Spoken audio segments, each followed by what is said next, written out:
So I spent some time, I scoured the internet for the ever illustrious Stomp Stomp deck to come across actually in turn after I uncovered a few stones and did a couple Google searches. I actually ended up finding the deck list for the Stomp Stomp deck that I guess was missing from my actual overall deck list that I do have on my account, as well as I actually found another deck, the Green-White Adventure deck, that I guess at some point either I deleted them after a couple cards in each of those decks had gotten banned, and didn't really do any sort of replacement. So I did find them. We are going to be diving into those decks today here on the channel. If you're new here and like these style of videos, hit that like button. It definitely helps out a lot. Lets me know you guys like these style of videos. And if you want to know when I post new videos on the channel, hit that subscribe button. But let's dive into the first deck and let's talk about it.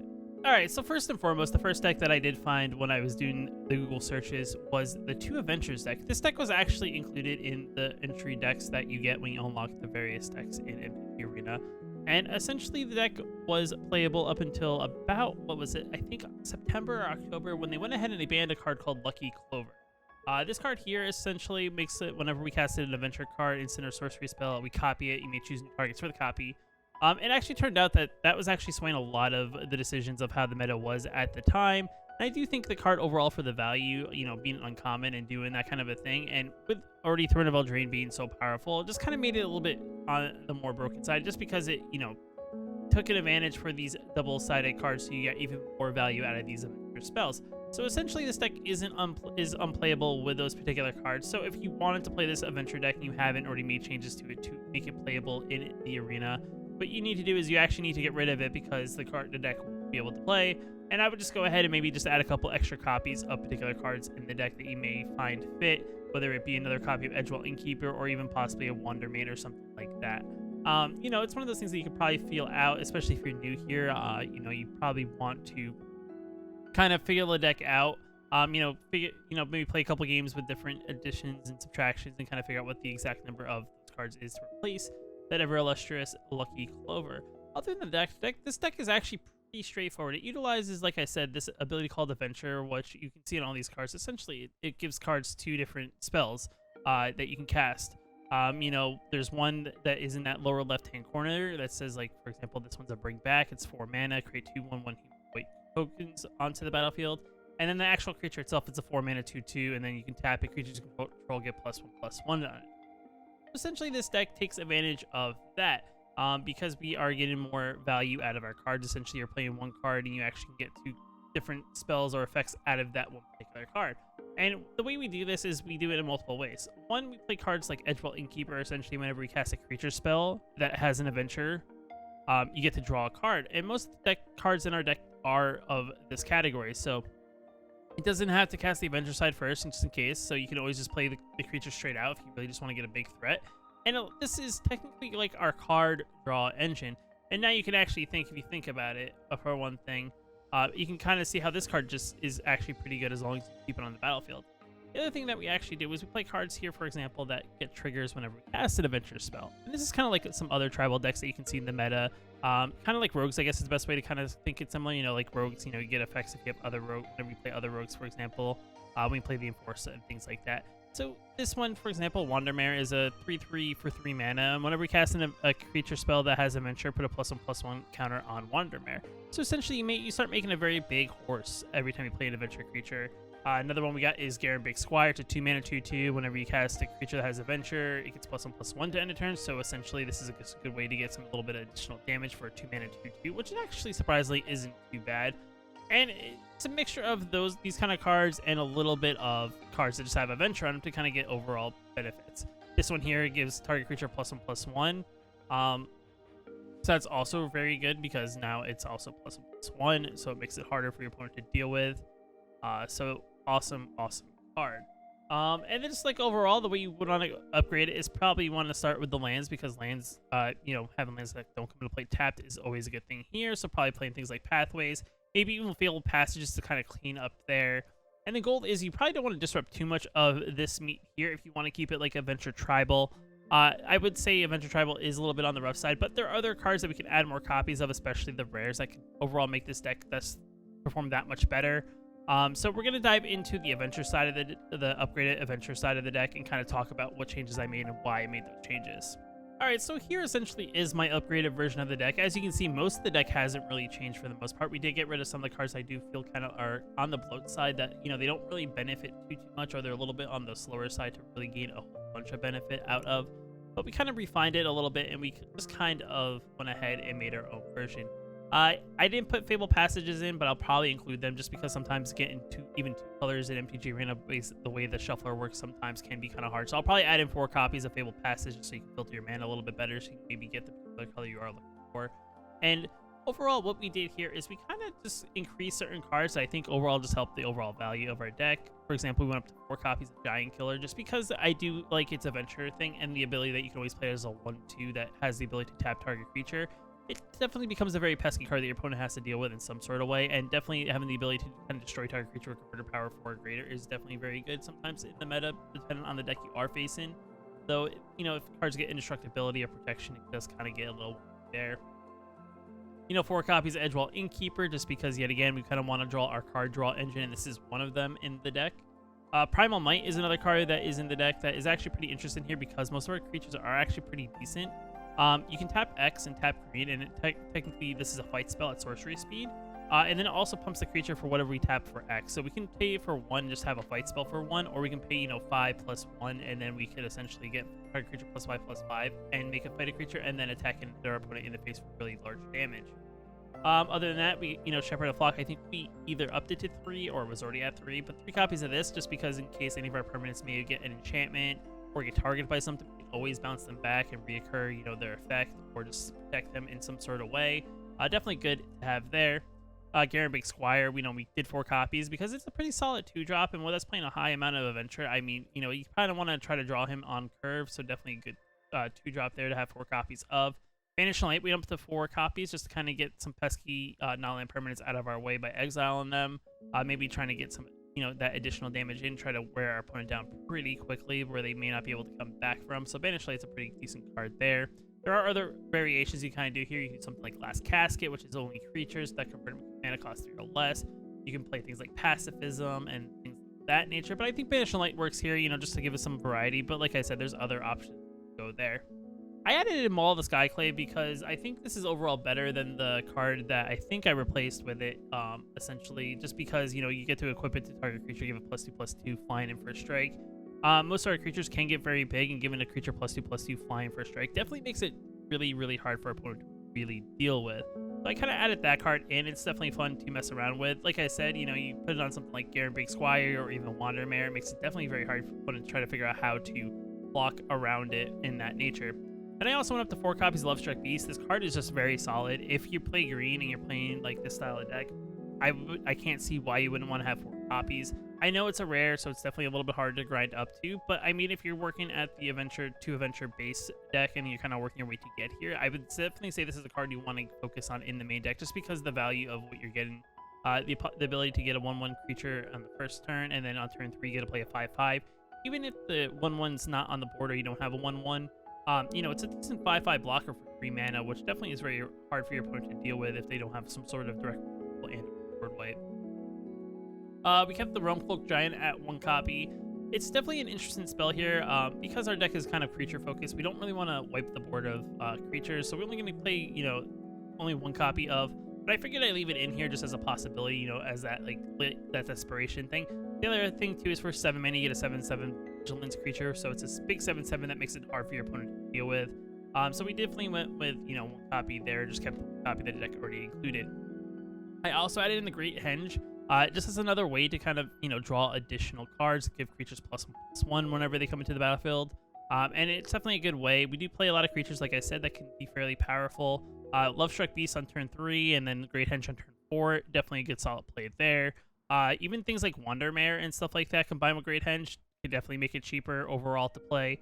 Overall, just a very solid card. I think that fits very well in decks that could eventually have big creatures in them. And like I said, the mana base is pretty straightforward, 25 lands. I would say I'm going to cut in some Fabled Passages, probably cut down Plains and Forests down to 8 apiece. 4 copies of Pathway, just because you want to draw untapped mana and definitely be able to choose what color you need depending on the situation is always very good there. And then 1 Temple of Plenty, just because, you know, it's already included in the deck and might as well have the ability to kind of scribe 1 card off at least the top of your library and kind of maybe, get something you want, or maybe get rid of something you don't, you get rid of something you don't want, like an additional land if you're starting in the late game, you're looking for a possible answer. But overall, I mean, this is a pretty solid deck option. You can mess around with it and kind of tweak copies of certain cards depending on how you like. If you want to get rid of one Garrick Squire and 4 copies to chip rid of the block, if that's what you're looking for. But overall, I do think this is definitely a good way to start. And then maybe, include even things like red or something like that. If you want to get a little bit more of the aggressiveness and get things like Bone Crusher Giant in as well. A good Naya style adventure deck could also be a possible way to upgrade it down the road if that's what it is. But I figured I'd work with what was already in the deck before, going off, the main deck and kind of gear into another color, 3-color sort of adventure style deck. So this is the deck that you guys have all been kind of asking for. When am I going to do possibly a deck tech or overall upgrade path for Stomp Stomp, which essentially is a deck that you unlock in when you start unlocking the dual color decks. Like I said, just like the previous deck, this one may be slightly different just because I think one of the cards that were introduced in the original starter did get banned at some point. So I copied this list off of online based on an article I read on just the starter decks when they first got introduced. That was from last year. So I do think the list is pretty accurate, but let me know if there's something wrong with it. But I do think I kind of kept it pretty true to what we see here. The list I originally actually introduced actually had a card that was a 2-drop that produced mana that was from M20, but I don't think that's legal just because these decks were created to be standard legal post rotation, so that card got rotated out when M20 rotated out. So I do think the Leafkin Avenger is the card that I think the list meant to have, but they actually put the wrong one. Like I said, let me know if I am wrong. But overall, the deck, like I said, just like the other decks that we've gone over, is a pretty interesting deck. So this deck is kind of like a mid-range deck. So we're trying to get to like turn 4, turn 5 would be the sweet spot, but we do have a lot of powerful cards in the 3 to 4 drop slot. The Almighty Bushwhack makes an appearance in this deck just because it could be a very good big Stomp Stomp card because it's a 1/1 with trample. But in the later game, if you have open mana, you can always tap 4 mana, give it +3/+3, if not more, depending on how much open mana you have. Rimrock Knight's here for the pumps. Scorching Dragonfire is here because it's a very good target removal spell to target creature or planeswalker, exiles it instead of graveyard, so definitely gets out of the battlefield. Unleashed Fury is actually very interesting here because if you're putting block, it doesn't block a very big creature. You can always double the power of target creature to end a turn. Essentially, if you're attacking with 5/5, they don't block. You're attacking with 10, which is definitely very good there. Definitely always going to be on the wareful that they may be blocking, seeing what you're going to do. May play something to react to what you're doing, but it's a possibility to finish off the game if that is what you want to do. You have the Legion carried it. It's definitely a pretty decent mana producer because there's not too much ramp in the deck in a way. Definitely good here, and it benefits us if we have a creature power 4 or greater because it creates 2 mana of any one color instead of 1. Horned Beetle benefits us from having creatures of power 4 or greater. Gets a +1 counter at the beginning of combat, as long as there's one other 4 or higher creature. And it doesn't count itself, so you can't actually, if this is a 4/4 already, it's not going to count itself and give itself +1/+1 counter. Ram Through is definitely a very solid removal spell for green just because a lot of our things in our deck are going to have trample. So the ability to deal target creature we control deals damage to target with its power to target you don't control. If the creature has trample, it deals excess damage to that creature's controller instead. Definitely a very good card there. There's a good amount of cards in our deck that have trample, so that damage could get through and get to your opponent's face as well. Bone Crusher Giants actually were making an appearance here. Good ability for the Stomp ability to do 2 damage that can't be prevented. And then it's a 4/3 that has a protection kind of on it, or attacks if your opponent wants to remove it with a direct spell. They're going to take 2 damage, as well as if we decide to do something like an Unleashed Fury on it, we're going to take 2 damage if we decide to target this with a spell. So definitely a good card in a way, just because it definitely is very annoying for our opponent to have to deal with it. You got the Dreamstalker Manticore. This is an interesting card. It's a 4/2 for 3 mana, so definitely decent on the curve for what you're getting out of it. And then whenever we cast the first spell during our opponent's turn, we actually deal 1 damage to any target, so we can do base. We can maybe ping off a possible 1/1 creature and or token. So definitely good there. 1 point of damage is always very good, but like I said, it's only on our opponent's turn. It's not during our turn, so it kind of stinks in that regard. So it's kind of like setting us up if we have to be reactive. Hornbrash Mentor is actually interesting here. It's a 3 mana 3/3, enters the battlefield, get a trample counter on target non-human control. I don't think it's in the deck, so this counter probably will anywhere besides itself. And then on top of it, you can tap 3 mana, put a +1/+1 counter on each creature we control with trample. So not even including the creature that gets a trample counter, it's any creature in our deck that has trample that's on the battlefield. So you do something like Almighty Bushwag or any of our creatures that we're playing in the late game. get a +1/+1/+1 counter for 3 mana. It's not too bad, and it's across the board, so it's not just one creature. You get the first Iron Games. It's a 1 copy of in the deck. It's 4-chapter saga that does a couple different things. Get a 1/1 white human soldier token creature on the first chapter. Put 3 +1/+1 counters on target creature control in the second chapter. Control a creature with power 4 or greater. We draw 2 cards, so definitely has a little bit of card draw, which is not too bad. And then the last chapter is we get to create a gold token, which essentially all it does is just make a mana token that we can use as additional mana in case we want to play a big spell and may not have enough lands out on the battlefield. So it's just a free artifact that you can tap to sacrifice and add 1 mana of any color.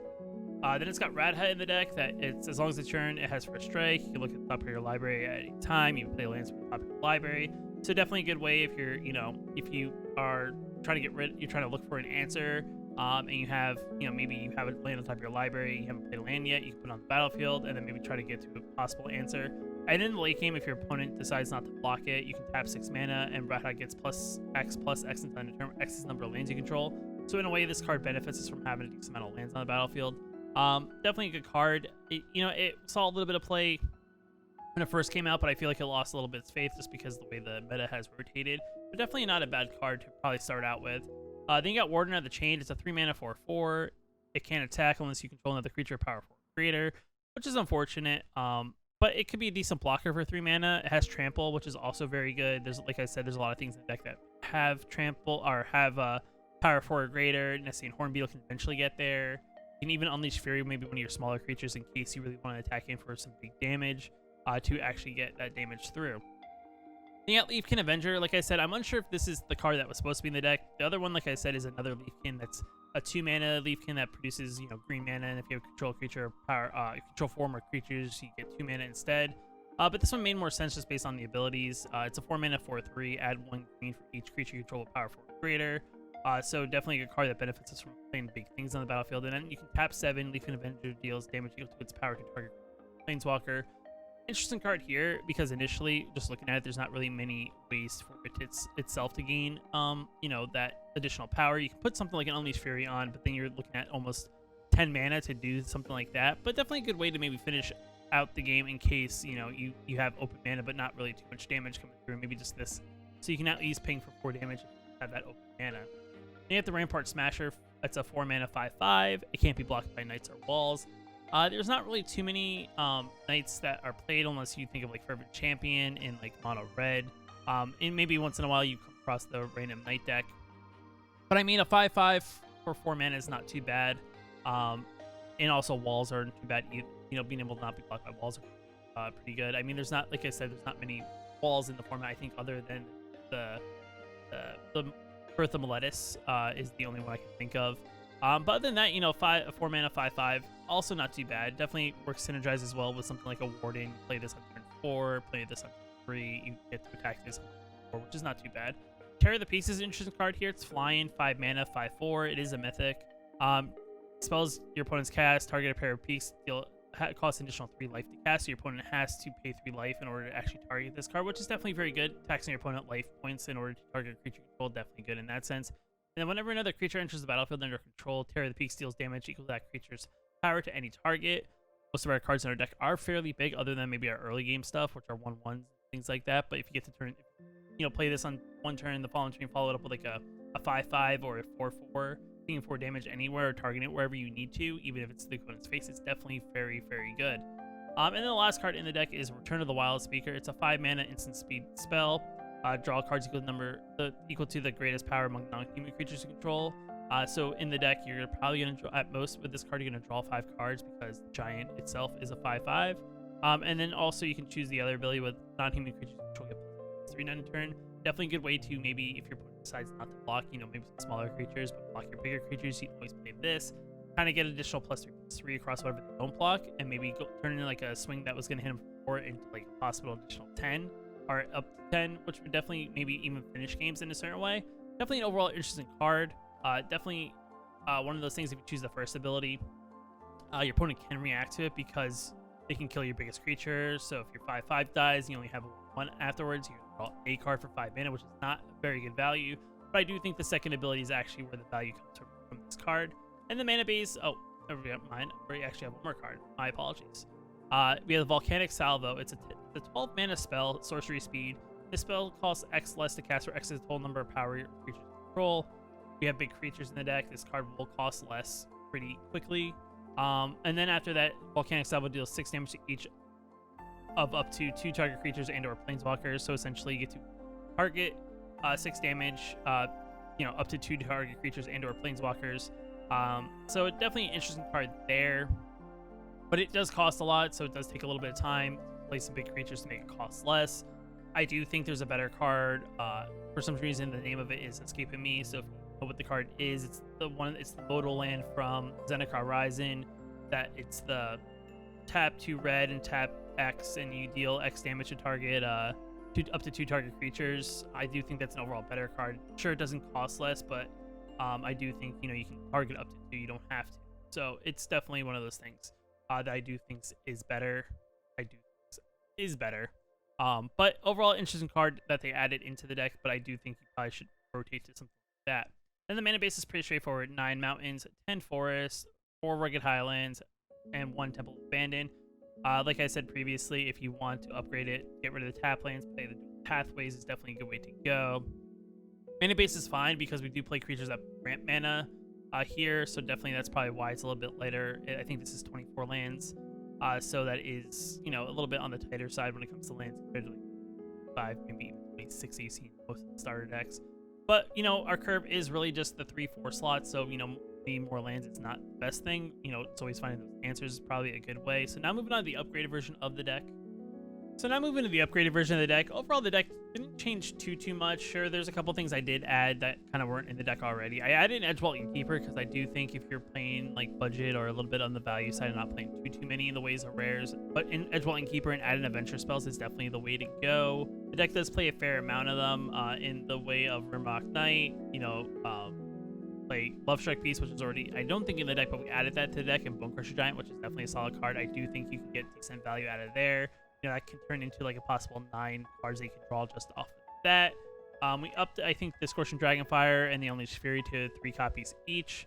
To carry it, we went to 4 copies because you kind of want to draw your mana ramp. I do think there's maybe better stuff in the format, but if you want to keep the carried it here until you maybe get those, the carried is pretty decent for what we're trying to do with powerful cards and getting that additional mana. 4 copies of Ranther I think is a must in a way, just because the deck has a lot of big creatures. You kind of want to be able to draw this as well as a removal spell.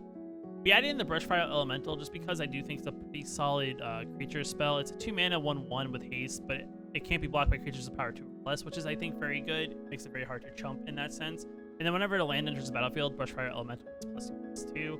That goes pretty well with the Fabled Passage. Because you play the Fabled Passage and crack it to search your deck for another basic land card, essentially making this a 5/5, which definitely makes it annoying for your block, because they'll have to throw something bigger at it and not just chump it with something small. Bone Crusher Giant went up to 4 copies because it's an overall strong card, because of its ability to target damage to some sort of target and play the free side. Two copies of Love Strike Beast is something I added. We didn't go 4 copies just because I didn't want to add 4 copies just because it's deck's green. So that is something you can do if that's something you want. And I kept the Rat Heads in the deck because of that. So we went with 2 copies. I think there was only 1 originally, just because it's a pretty decent card and a decent card to possibly finish if you get a lot of lands. 2 copies of Terror of the Peaks, just because, yet again, it's kind of like another way to finish off the game by playing this and turn bigger creatures, which is also very good. And then I added in a Quartzwood Crasher just because I do like the card. I kind of, in a way, everyone likes dinosaurs in some sort of way, so I do like dinosaurs. It is a 5 mana 6/6, which is already very good. Whenever 1 or more creatures you control will trample, deal combat damage to the player. Create an XX green dinosaur creature token with trample, where X is the number of damage those creatures dealt to that player. So definitely good in that sense. I do think that helps us out, even if we don't have a lot of things I think in the deck that now have trample, but there's a few. Even getting a 3/3 or a 4/4 trampler is definitely gonna be very annoying for our opponent to deal with. And then the final card I added is the Great Henge, because yet again, it's another good card. We play big creatures. It's going to cost a lot less.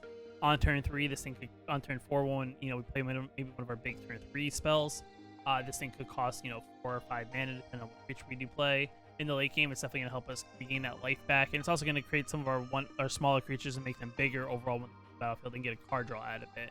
Like I said before, you keep the mana base pretty straightforward. I do think the mana base is not right? Why do I feel like I don't have enough land? Did I go down 2 land? I do. I'm at 23. I do personally think that we should go more land. So 1 second.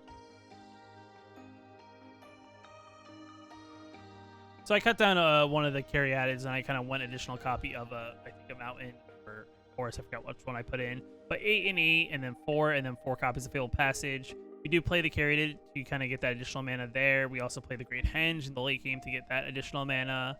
But I do think this is a pretty solid thing. We really, yet again, it's another deck where 2 and 3 is pretty solid for the deck. You know, 5 is kind of like that luxury to play some of our bigger creatures in the deck. But overall, the deck is pretty straightforward and kind of similar to what the deck originally originated at. You know, it's kind of like a Stomp Stomp, playing some big things to kind of deal damage to your opponent, to kind of finish them off on a pretty decent curve and have a good time. Guys, with that being said, I do think this is now officially the last of the starter decks that, you know, are in Arena. Let me know down in the comments below what you think overall. If you haven't seen them all, I do have all these on the channel in, I believe, the new player playlist, if not in the somewhere on the channel pretty recently. I think these are the last few videos I've actually uploaded onto the channel since I've been posting them. Also, I know Strixhaven is coming up, so it's a little bit awkward to create some content on cards that, you know, the decks or something like that may change based on the gameplay. Just in case, I know some of you guys like to craft some of the decks I do play. I don't want you to waste your wild cards with a new set coming around the corner. So I'm gonna probably try to find some other deck ideas to kind of, you know, explore with that. But like I said, if you like the video, hit that like button. It lets me know that you guys like these style of videos. If you're new here, want to know post new videos on the channel, hit that subscribe button. But with that being said, I'll see you in the next video.